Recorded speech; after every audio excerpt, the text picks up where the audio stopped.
Yeah, that's my dog. Um, he's tired. The main. I guess I can just keep the camera aimed at on my dog for a while. The main focus I wanna get to, like I said, the trans community. I hear basically a few general. I'm so distracted.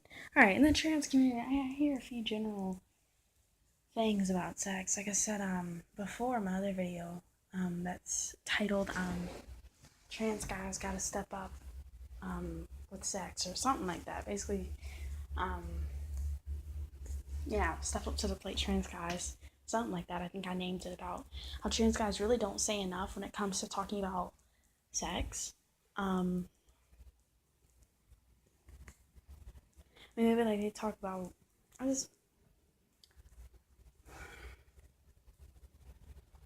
because there's already such a clear image of how cisgender males and females. I'm not saying all cisgender guys have to go for females either, but I'm an FTM that likes females. You know, a female gender and actual biological female. Yeah, I'm just saying, like, just, like, I think I have a pretty good, you know, few images. Because, like I said, there's more than just one way to have sex. I have a few good images of how cisgender guys and cisgender females have sex. I have a few good, clear images. But here's the thing: when you're a trans guy, it's kind of hard to. Yeah, I mean, there are so many ways to have sex, but I'm gonna say that it's kind of hard to. I'm not gonna lie, dude. It's kind of hard to try to have sex when you know when you don't have a dick. It's kind of hard. I'm gonna just be real. You know what I'm saying? Maybe I'm gonna actually be that guy who steps up to the plate and stops beating around the fucking bush because this shit is real. You know what I'm saying? There are plenty of other trans guys out there who have the same thoughts, same questions, and same worries and doubts.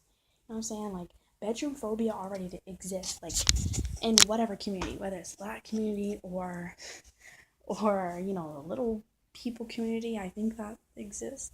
You know, with everyone,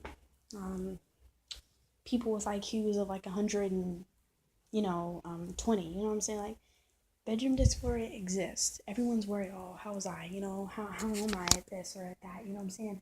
I can't perform as well. I can't do what I can't do what his ex used to do. You know what I'm saying? Like people always worry. But I'm just saying, like for me, I just know it's kind of hard unless like I want to be like, unless I just want like my girl to like be like literally like you know rubbing against me like for the rest of my life and considering that sex. Like no, I want more from sex. You know what I'm saying? Like I do. Like I want, and I have like this ultimate high priority wish list that someday I'll be able to actually penetrate and feel a woman like a cisgender guy can. You know what I'm saying? And enjoy her and then and then and enjoy and enjoy myself from enjoying her. You know what I'm saying? Like enjoy the feelings that my penis can provide for me, that can give me, and enjoy the feelings that the inside of her gives me. You know what I'm saying? But that's very, very out of reach right now. And I just have to address that because that's the thing, like a lot of trans guys don't say. And maybe that's because, hey, every single one of those guys has the highest priority of trans pride, right? They're just so great. They're just so high up, with their trans pride. They know who they are. Yeah, okay. I'm just saying, like, maybe it's like holding on to like to that ultimate high sexual wish list that really does like defeat your pride and everything. I know it gets me down sometimes because I know it's not the reality of things, and I'm pretty sure I'll never be able to have that. I'm pretty sure. It seems very out of reach right now. So it's like, in order to stop myself from being disappointed, well, what's the easiest way to do that? To just settle, right? No, okay, I know what I just said, right?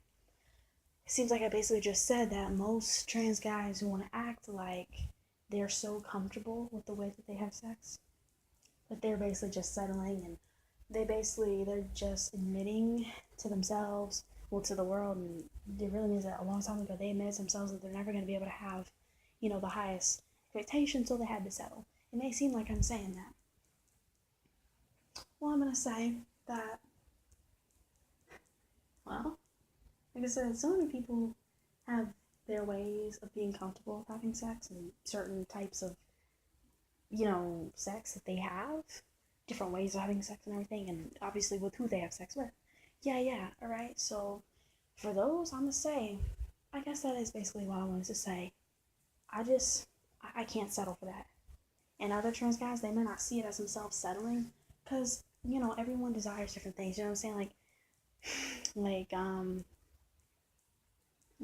just because I like females doesn't mean the next trans guy has to like females, or has to like someone who's heterosexual, like someone who's aromantic or agender or whatever, or, asexual, demisexual, That's cool. That's cool for you. You know what I'm saying? If you like having sex this way, fine. But I'm just saying to give you a different point of view, like I said, because so often in the trans community, I see guys just basically trying to boast and advocate for that whole, oh, it's okay. It's okay, what we don't have, and it's okay to really take a step back and really look at it and have pride and be proud, It's okay. And I'm proud. I'm proud of myself, and I have pride. And I'm like, okay, that's great for you and everything, but you know what I'm saying? There are some guys who just don't want that. They just don't want to. And again, like, okay, if you're really happy with that, cool. You know what I'm saying? Good for you. Get out there, boy, and go get that satisfaction. You know what I'm saying? Like, with whatever you do. I'm not just talking about sex. But for me, no. I don't want sex like that. I don't want sex like that. No, man. No. Like I said, it seems like my best option right now are dildos or something. And that sucks because, again, that's just really like the ultimate tease. That's basically something on me that's a penis on me that I can never feel. I'll never be able to actually have any sensation from it, any feelings from it. I can't pee from it. I can't get, a boner from it. It's the ultimate tease. Even if I am sticking inside of a girl, and if, you know, she's receiving me and everything, and I'm mentally I'm feeling so great, like I can really let loose and pop inside of her or whatever, Well, it's not the same because I can't feel anything. And like other trans guys who are like, yeah, we're happy with our sex life. They're talking about like their partner, we're happy with our sex life, and it's taking some getting used to, but yeah, you know what, we're okay. No, I can't do that. I can't. No, I just can't. I don't know. Having actual penises is really really out of reach right now.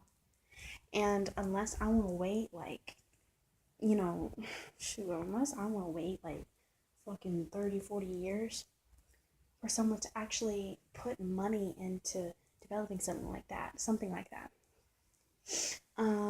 Testing on it, waiting for trials and everything, yet alone waiting for successful trials, and then waiting for, finally to be put out in the media, waiting for it to finally be broadcasted, waiting for it to actually be put on the market, and of course waiting over time for something to not go wrong, because so many times, like with new drugs or new medicines or ways of whatever, like let's say 8 months later, maybe 2 years later, maybe 7 years later, they're like, then they want to recall it because suddenly it causes some kind of cancer or something, or it causes like your eyeballs to fall out. So of course they're waiting for that too, because I'm gonna wait like 10, 15 years. 10, 15, I didn't say 50, 10 or 15 years. Shoot, maybe 2 years if I'm impatient enough. But either way, I'm gonna have to wait myself to see if it's really safe. And of course, if it's recalled, that means more and more waiting time. You know what I'm saying? So, and of course, let's say it's all good and it's been tested and everything, it's gonna be hella expensive. So I gotta hope in the future that, I have enough money put aside for that. Yet alone, I mean, how, if they do develop, a way to actually have, a penis attached to you, like your penis, where you can feel everything and, you know, you're able to reproduce and everything, and, like from your own DNA, not from that bullshit, someone else's sperm stuff. And again, I'm not bashing anyone else who has done that. If you've done that and you're happy with it, that's cool. That's cool. But I can't do that. I can't. I mean, again, maybe that's like my misery because it's like I have too high expectations or priorities. But no, again, if I want it, and I have to tell myself, "Oh, John, hold on. Maybe you want too much, big boy." No, that's me trying to settle. That's me trying to settle. I'm not gonna settle. I'm saying like I want what I want, and that's just it. I want what I want, and I know what I want. I know what I want. I'm not gonna settle. But shoot. Like I just, if they do develop anything like that, I gotta hope that I have enough money in the future. You know what I'm saying? I'm just saying some things I can't settle for. When it comes to sex, I already had my vision for it. I do. Maybe things will change based off of other things that I experience, like in the future, as far as sex and everything. You know. But I just know for me, I have an expectation. I know it's expectations and it's priorities that can certainly let you down. When the real world hits you. The real world doesn't have what you want, and will never have what you want in time. I get it, but I'm gonna tell you though, I know what I want. Now I don't want to settle.